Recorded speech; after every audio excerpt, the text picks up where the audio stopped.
ഇന്നത്തെ കാലത്തിൽ എന്തുകൊണ്ടാണ് ഇതിന്റെ ആവശ്യമുള്ളത്?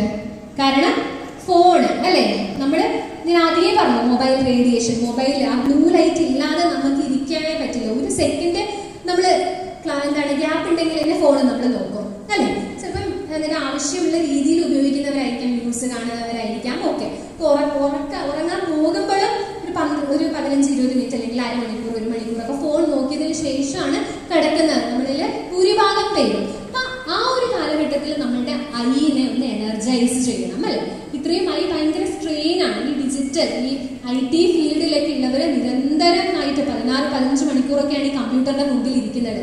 അപ്പൊ അവർക്ക് കണ്ണടക്കാനും കൂടി പറ്റാതെ കുറേ നേരത്തേക്കാണ് ഇവർ ഈ കണ്ണിൽ ഇങ്ങനെ സ്ട്രെയിൻ ചെയ്യുന്നത്. അപ്പൊ അവിടെ നമുക്ക് എന്ത് വേണം? ആ കണ്ണിനെ ഒന്ന് എനർജൈസ് ചെയ്യാനായിട്ട് വേണം.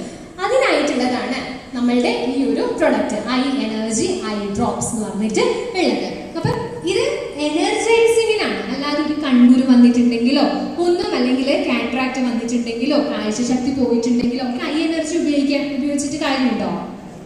ഇല്ല.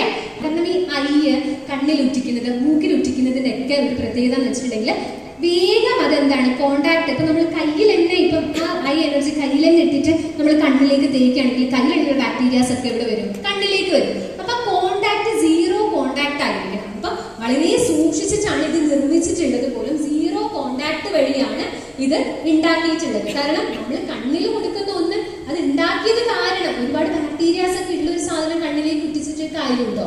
ഇല്ല. അതുകൊണ്ട് സീറോ കോണ്ടാക്ട് പ്രോസസ്സ് വഴി ഉണ്ടാക്കിയിട്ടുള്ളതാണ് നമ്മളുടെ ഈ ഐ എനർജി എന്ന് പറയുന്നത്. അപ്പൊ ടയേർഡ്, അമിതമായിട്ട് ഫോൺ നോക്കുന്നവരെ, കമ്പ്യൂട്ടർ ഫീൽഡിൽ ഉള്ളവർക്ക് ഒക്കെ നമുക്ക് ഇത് ഉപയോഗിക്കാവുന്നതാണ്.